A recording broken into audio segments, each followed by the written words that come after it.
Fonctionnaire.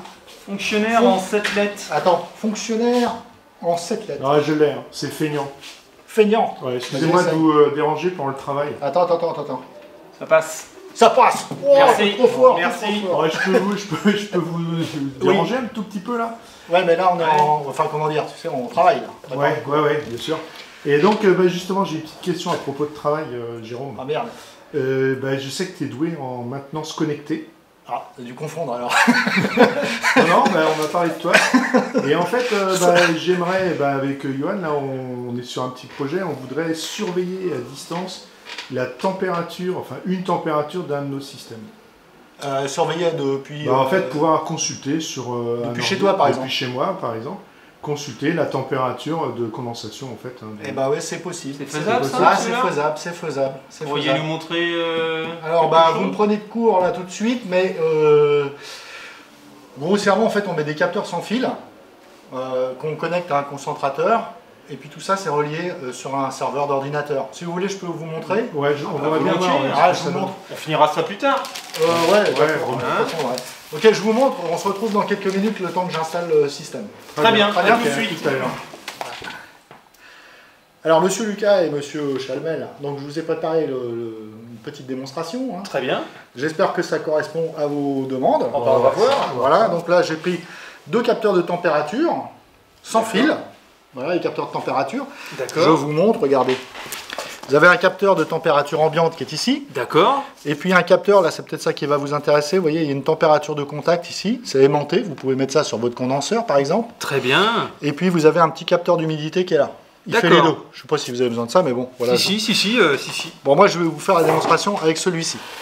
D'accord? Allez-y. Donc c'est un capteur sans fil qui communique avec un concentrateur qui est ici. Ça c'est un concentrateur vendu par Schneider, hein. C'est pour faire de la maintenance connectée. Très bien.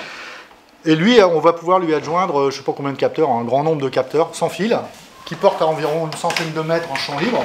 Hein, donc ça, vous pouvez le mettre à 100 mètres de votre concentrateur. Différents types de capteurs. Différents types de capteurs. Vous pouvez avoir des capteurs de pression, vous pouvez avoir des... Qu'est-ce qu'il y a encore? Des capteurs d'énergie qui mesurent le courant qui circule pour vérifier un moteur, etc. Savoir s'il peine, j'en sais rien. C'est exactement ce qu'on a besoin. C'est ce dont vous avez besoin. Il y a aussi des petits, je crois qu'il y a des petits relais, on peut même allumer des lampes, de déclencher des trucs. Il y a des boutons poussoirs aussi. Donc là, monsieur Euler, vous êtes en train de me dire qu'avec cet appareil, on est capable de superviser toute une installation. Absolument, voilà. Imaginons par exemple, ça c'est ce qu'on appelle la maintenance connectée pour l'usine 4.0. Voilà, tout à fait. L'usine 3.0, c'était, souvenez-vous, c'était l'automatisation. On a remplacé des êtres humains par des automatismes. Et il a fallu embaucher des agents de maintenance pour les réparer, etc. Et maintenant, au lieu d'envoyer l'agent de maintenance sur le terrain, pour vérifier une température, une vibration, que sais-je encore, eh bien, on va adjoindre à la machine qui existe déjà des capteurs supplémentaires qui n'ont peut-être pas été prévus au moment de la conception. Par exemple, on ne sait pas qu'un roulement va s'user très rapidement, donc là, on décide de surveiller ces vibrations. Voilà. Et donc, on va prendre ce capteur, on va l'appairer avec ce concentrateur. Après, vous avez besoin d'un câble Ethernet, ou de brancher sur le réseau de l'usine. Hein. Et puis après, vous allez installer un logiciel ici qui va permettre de récupérer les informations et puis de les afficher. Alors, regardez, je vous ai fait je veux bien, vous pourriez nous faire une petite démonstration, ouais. Ça serait quand même, avec un capteur de température.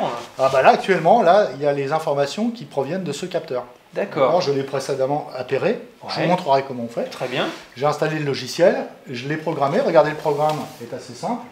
Voilà. Ici, vous avez un module, c'est ça, c'est ce petit concentrateur.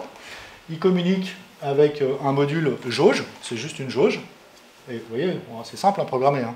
Et puis là, vous avez un graphe. Alors quand tu dis programmer, tu fais un trait entre les deux, c'est ça? Voilà, pour programmer ça, c'est simple, on prend des modules, on les relie ensemble. Les informations vont de la gauche vers la droite. D'accord. En gros, hein. Enfin, de la droite du composant vers la gauche de l'autre. Hein. D'accord, ah oui.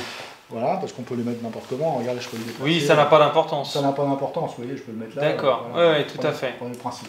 Après, ce que j'ai à faire, évidemment, c'est paramétrer ce composant là, en cliquant. Je vais vous faire un tutoriel, hein, parce que voilà, je vais vous faire un tutoriel pour tout ça.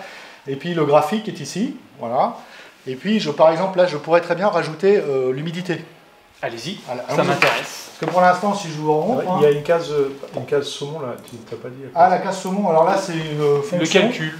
C'est une fonction, vous voyez, vous avez plein de petits modules qu'on peut rajouter, qu'on peut déplacer sur le truc, qu'on peut rajouter. Hein. Ouais. Chacun a une spécificité, c'est pour faire des programmes assez complexes. On peut créer des sites web avec ce logiciel, hein. On peut faire plein de choses. D'accord. Souvent, c'est utilisé par, ça s'appelle Node-RED. Node-RED.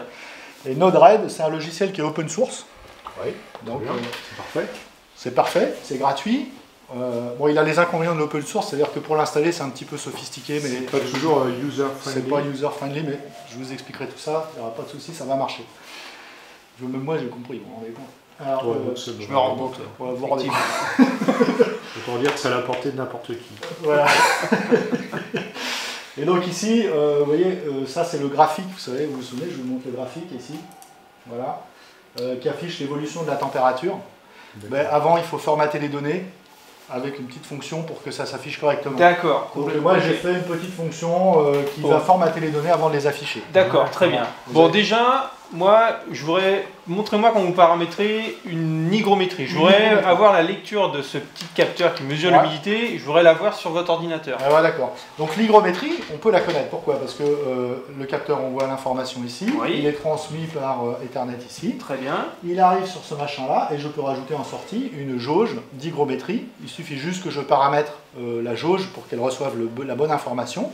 Parce que ce truc-là, il en envoie plein, hein. Il envoie la température, il envoie le niveau de batterie aussi de ce machin-là, plein de paramètres que je peux choisir d'afficher ou non. D'accord. Hein. Donc là, je vais par exemple afficher l'humidité. Alors, j'espère que je ne vais pas me tromper. On va prendre une jauge. Une jauge. On va envoyer l'information ici. Je vais pomper la syntaxe de la température qui est ici, là. Hop.